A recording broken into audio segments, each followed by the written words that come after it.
Adik-adik, ketemu lagi kita hari ini memuji Tuhan, maka kita juga mau mendengarkan firman-Nya. Mari kita memuji Tuhan terlebih dahulu, namun sebelumnya kita memuji Tuhan, kita berdoa ya adik-adik. Kita berdoa dengan sikap doa, tundukkan kepala, lipatkan tangan. Bapa kami yang bertata di dalam kerajaan surga, kami sungguh bersyukur ya Bapa untuk hari ini Engkau telah memimpin kami lagi dengan keadaan sehat semua. Walaupun dengan keadaan pandemik ini kami masih boleh memuji Engkau, menyembah Engkau juga ya Tuhan. Kiranya kami di dalam rumah semua selalu diberkati dan diberi kesehatan dan jadi anak yang takut akan kepada Engkau Tuhan dalam kehidupan kami. Tolonglah anak-anak-Mu ya Tuhan, sebentar lagi juga mau mendengarkan firman-Mu dari lause-lause yang menyampaikan nanti. Ampuni segala pelanggaran dosa-dosa kami ya Bapa. Inilah doa kami yang kami panjatkan ke dalam tangan-Mu, hanya dalam nama Tuhan Yesus saja kami berdoa. Amin. Baik, kita membuka buku KPPK kita buka 286. Janganlah kau tinggalkan aku. Kita memuji Tuhan bersama-sama, kita siapkan hati kita, bukakan mulut kita untuk menyanyi, menyembah Allah kita yang hidup, yang maha kasih. Mari kita menyanyi.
Dengan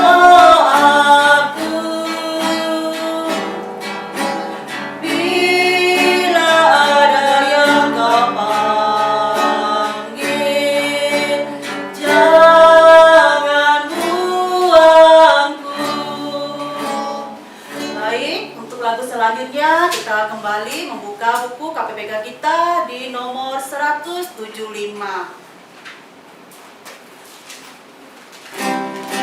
Yesus cinta padaku.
Sampai di sini saatnya kita mau mendengar firman Tuhan.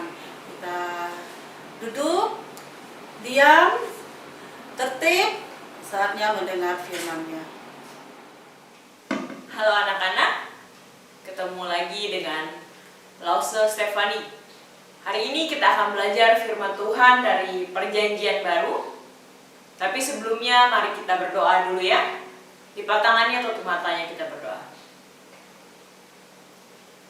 Bapa yang Maha Kuasa, Khalik langit dan bumi, mengucap syukur untuk hidup kami, untuk kami bisa bernafas, dan juga kami diberikan makanan dan minuman setiap hari. Terima kasih Tuhan untuk penyertaan-Mu, perlindungan-Mu di hidup kami. Dan sebentar lagi kami akan mendengarkan firman-Mu. Tolong kami supaya kami mengerti dan mengingatnya dengan baik. Dan kami taruh di dalam lubuk hati kami dan juga kami lakukan. Ampunilah segala dosa dan kesalahan kami. Hanya di dalam nama Tuhan Yesus kami telah berdoa. Amin. Kita akan buka kitab kita dari Injil Lukas. Lukas ayat kedua.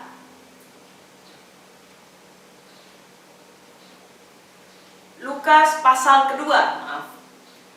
Lukas pasal 2 ayat 41 42. Ya, kita baca ayat per ayat dikit-dikit, oke? Sudah ketemu? Kita baca ya. Lukas pasal 2 ayat 41 dan 42. Tiap-tiap tahun orang tua Yesus pergi ke Yerusalem pada hari raya Paskah. Ketika Yesus telah berumur 12 tahun, pergilah mereka ke Yerusalem seperti yang lazim pada hari raya itu. Nah, anak-anak tahu gak? Di sini dia bilang tiap-tiap tahun orang tuanya datang ke Yerusalem untuk merayakan hari raya. Di sini dibilang hari raya Paskah tiap-tiap tahun. Jadi ketika Yesus berumur 12 tahun, pergilah mereka ke Yerusalem seperti yang lazim pada hari raya itu. Jadi tiap-tiap tahun orang-orang dari manapun akan pergi ke Yerusalem, terutama anak-anak laki-laki dan orang-orang dewasa laki-laki. Itu yang harus dilakukan mereka.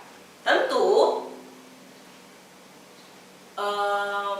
yang wanita juga ikut serta, tapi yang wajib adalah laki-laki. Laki-laki yang sudah beranjak dewasa, yang umur 12-13 tahun sudah harus belajar Taurat Tuhan, harus pergi juga setiap tahun.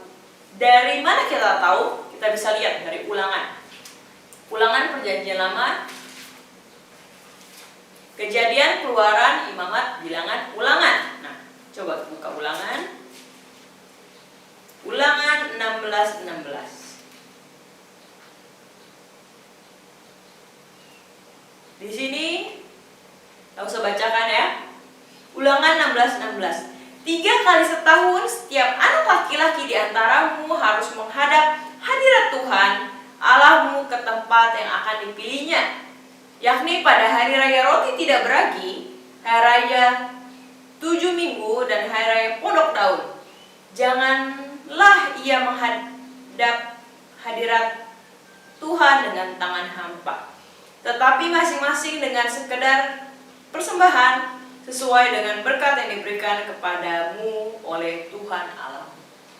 Jadi mereka membawa persembahan kepada Tuhan sebagai korban syukur mereka kepada Tuhan. Nah, 3 hari raya ada 3 P. Apa aja?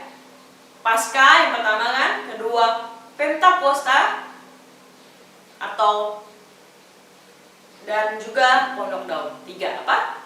Paskah, Pentakosta, pondok daun ya. Ingat ya, 3 hari raya. Kalau lupa bisa lihat di sini, Ulangan 16:16. Oke, kita balik lagi ke Lukas. Kamu tahu gak di mana Tuhan Yesus dibesarkan? Dalam arti Tuhan Yesus tuh masa-masa kecilnya tuh di mana? Di kota mana? Siapa yang tahu? Ada yang tahu? Kota Nazaret, betul. Kota Nazaret. Ketika kamu lihat peta, coba kamu lihat peta.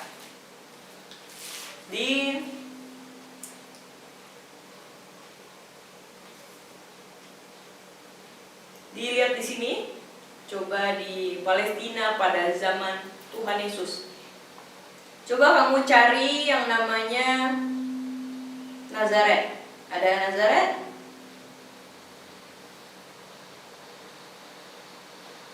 Nah, Nazaret ada di bagian yang agak atas ya. Nazaret dekat Danau Galilea.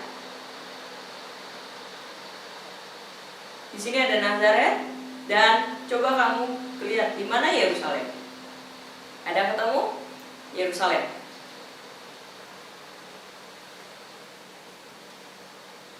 Nah, Yerusalem, Nazaret. Jadi Nazaret ada berada di atas dan Yerusalem di sini. Jadi dilihat dari peta lumayan jauh, ya. Kita bisa lihat, kalau zaman sekarang kita lihat di Google itu langsung cek adalah 31 jam kalau jalan kaki. Mungkin zaman sekarang udah ada jalan-jalan pintas, ada jalan yang bisa tembus-tembus gitu kan zaman sekarang. Tapi zaman dulu mungkin nggak banyak jalan, dan juga mungkin karena mereka jalannya masih terbatas zaman dahulu, zaman Tuhan Yesus. Jadi jalan mereka lebih jauh.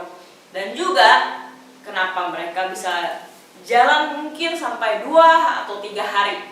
Kalau sekarang jalan kaki 31 jam, itu 1 hari 7 jam. Tapi zaman Tuhan Yesus lebih lama. Kenapa? Coba kamu bayangin. Ketika mereka pergi dengan rombongan, dengan grup kan. Kalau kamu pergi dengan grup, kamu pernah pergi bareng-bareng kawan kamu kan? Sama-sama kawan kamu kan? Nah, itu aja pasti nunggu temennya, nunggu ini, nunggu itu, ya kan? Bagaimana ini adalah grup besar, ya kan? Banyak orang yang ikut, keluarganya, tetangganya juga ikut dari Nazaret ke Yerusalem karena semua orang harus pergi. Jadi kamu bayangin ketika ada wanita yang membawa anak-anak, pasti jalannya lebih lambat. Jadi 3 hari kemungkinan baru mereka nyampe ke Yerusalem. Jadi kita lihat lagi dari Lukas pasal 2 di sini dia bilang ayat 43, sehabis hari-hari perayaan itu ketika mereka berjalan pulang, tinggallah Yesus di Yerusalem tanpa diketahui orang tuanya. Kita lihat Tuhan Yesus masih berada di situ. Ketika mereka sudah selesai hari raya, mereka tetap mengatakan mereka pulang. Ketika mereka pulang kan 3 hari kan? 3 hari pulang. Dan Tuhan Yesus masih di Yerusalem. Tapi sebelum kita lanjutin cerita, langsung mau nanya, apa sih yang kita bisa belajar dari sini? Apa sih yang kita bisa belajar dari ayat 41 dan 42, 43? Ayatnya singkat nih, tapi ada yang penting di sini. Apa yuk? Yaitu Tuhan Yesus menjalankan hukum Taurat 100% untuk kita. Kalau kita tidak bisa 100% menjalankan hukum Taurat, dia turut dengan hukum Taurat. Hukum Taurat bilang tadi Ulangan 16:16 apa? Kamu harus pergi 3 kali 1 tahun, pergi ke Yerusalem, mempersembahkan sesuatu kepada Tuhan. Ya kan? Jadi kita tahu Tuhan Yesus menaati firman Tuhan. Hukum Taurat ini adalah, ingat-ingat apa nih? Ketaatan aktif dari Tuhan Yesus. Apa? Ketaatan aktif, ya. Ketaatan aktif. Sekarang kita lanjutkan. Setelah itu ayat 44. Karena mereka menyangka bahwa ia ada di antara orang-orang seperjalanan mereka, berjalanlah mereka sehari perjalanan jauhnya, lalu mencari dia di antara kaum keluarga dan kenalan mereka. Karena mereka tidak menemukan dia, kembalilah mereka ke Yerusalem sambil terus mencari dia. Kan 3 hari kan tadi kan, langsung bilang. Setelah udah 1 hari perjalanan pulang, ternyata Tuhan Yesus tidak ada di situ. Sebagai orang tua, mereka panik. Mereka khawatir, di mana Tuhan Yesus? Dia pikir dia sama saudaranya, sama temannya, jalannya bareng sama temannya gitu. Jadi pas mamanya sama papanya sadar bahwa Tuhan Yesus nggak ada, orang tuanya udah setengah perjalanan kan, dia balik lagi ke Yerusalem terus mencari Tuhan Yesus. Ayat 46. Sesudah 3 hari mereka menemukan dia di bait Allah. Nah, selama 3 hari dia cari di Yerusalem, sama perjalanan 3 hari jumlahnya, terus dia temukan di bait Allah. Ia sedang duduk di tengah-tengah alim ulama sambil mendengarkan mereka dan mengajukan pertanyaan-pertanyaan kepada mereka. Nah, Tuhan Yesus yang umurnya berapa? 12 tahun, dia berada di bait suci. Kalau bait suci zaman sekarang dibilang apa? Gereja. Apakah kalian juga seperti Tuhan Yesus yang sangat rajin untuk mendengarkan firman Tuhan? Alim-alim ulama, di sini orang-orang dokter teologi, artinya dia orang-orang pintar untuk Taurat Tuhan. Jadi siapa? Tuhan Yesus sangat tertarik, sangat suka dengan hukum-hukum Taurat, sangat mau belajar hukum Taurat, firman Tuhan. Bagaimana dengan kalian? Apakah kalian juga senang untuk belajar firman Tuhan? Apakah kalian bosan? Atau gak mau dengar lagi? Gak mau, lo sudah pernah dengar. Apakah kalian bersikap seperti itu ketika kalian mendengarkan firman Tuhan ini? Jangan ya, kita belajar dari Tuhan Yesus, bahwa Tuhan Yesus sangat suka untuk belajar firman Tuhan. Terus dia bertanya kepada orang-orang pintar yang mengerti Taurat. pada waktu itu. Ya. Dan semua orang yang mendengar dia sangat heran. Jadi banyak orang juga yang dekat-dekat di daerah situ lihatin Tuhan Yesus dan mereka heran. Kenapa? Kenapa apanya? Herannya kenapa? Akan kecerdasannya dan segala jawaban yang diberikannya. Jadi Tuhan Yesus bertanya jawab ya. Bukan cuma dia bertanya, tapi Tuhan Yesus juga menjawab pertanyaan alim-alim ulama. Jadi kamu lihat, sampai Tuhan Yesus cerdas. Kalau nggak bisa bayangin sebagaimana cerdasnya Tuhan Yesus. Karena dia adalah 100% Allah, dia 100% manusia. Jadi kamu lihat kecerdasannya melebihi segalanya, melebihi apapun. Bahkan dia bisa baca pikiran kita, dia bisa baca hati kita. Itu adalah Tuhan Yesus. Kenapa? Karena dia maha tahu. Ya kan? Dia tahu segalanya. Kecerdasan dia melampaui apapun. Kau usah percaya. Kalau bisa dibilang 1 juta kepintarannya, mungkin lebih. Kita nggak bisa ukur justru malahan. Karena sangat cerdas. Nggak seperti kita manusia yang biasa, yang terbatas, yang bisa lupa ya kan. Tuhan Yesus cerdasnya sangat-sangat cerdas karena dia tahu segalanya ya. Dan ketika orang tuanya melihat dia, tercenganglah mereka, lalu kata ibunya kepadanya, "Nak, mengapa engkau berbuat demikian terhadap kami, bapamu dan aku, cemas mencari engkau?" Jawab Yesus kepada mereka, jawab Tuhan, "Mengapa kamu mencari aku? Tidakkah kamu tahu bahwa aku harus berada di rumah Bapakku?" Nah, ketika bertemu Tuhan Yesus, karena Maria panik, ya kan? Dia langsung bilang, "Nah, kenapa kamu begini sih sama kami? Kami tuh cemas ya kan?" Dia kan cemas dengan Tuhan Yesus. "Kenapa kamu berbuat seperti ini terhadap kami? Kami cemas. Papamu dan saya, ayahmu dan saya cemas. Kemana kamu pergi?" Terus Yesus jawab, "Bukankah kamu tahu bahwa saya harus berada di rumah Bapakku?" Terus apa responnya? Tetapi mereka tidak mengerti apa yang dikatakannya kepada mereka. Ketika Tuhan Yesus bilang, "Saya harus berada di rumah Bapakku, rumah Bapak saya," dia bingung. Ini kan bait Allah. Bapak kamu bukannya Yusuf, ya kan? Bapak tirinya kan sebagai manusia kan? Ke rumah Bapakku, mereka bingung. Mereka, Yusuf dan Maria lupa bahwa Tuhan Yesus adalah yang Allah titipkan di rahim Maria sebagai juru selamat. Dia adalah Tuhan, bukan manusia biasa seperti kita. Dia adalah Tuhan, 100% apa? Allah, 100% manusia. Jadi mereka lupa Tuhan Yesus adalah juru selamat yang dijanjikan itu. Dia lupa bahwa emang rumah bait Allah itu adalah rumah Tuhan Allah, ya kan? Dia rumah Allah Bapa yang di surga. Mereka lupa, dia bingung. Terus apa yang sikapnya? Karena Maria dan Yusuf dia nggak ngerti. Terus dia bilang apa? Ayat yang 1. "Lalu ia pulang bersama-sama mereka ke Nazaret dan ia tetap hidup dalam asuhan mereka, dan ibunya menyimpan semua perkara itu di dalam hati."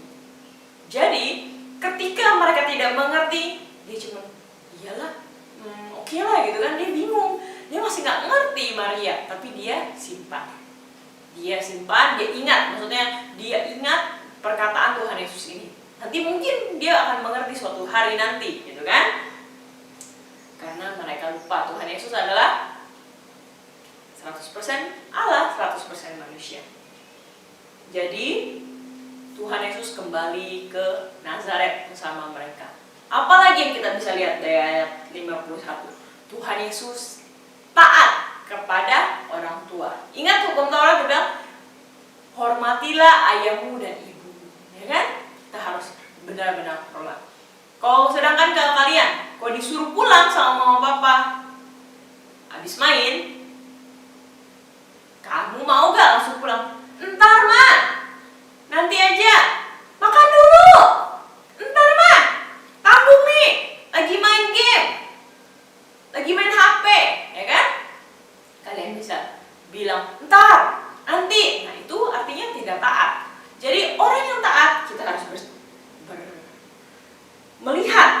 bagaimana Tuhan Yesus taat kepada orang tua.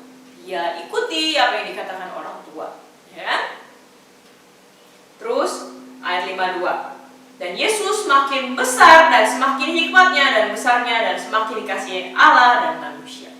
Tuhan Yesus sama seperti kita manusia. Dalam arti dia 100% manusia juga. Dia bertumbuh dari bayi, dewasa sekarang 12 tahun.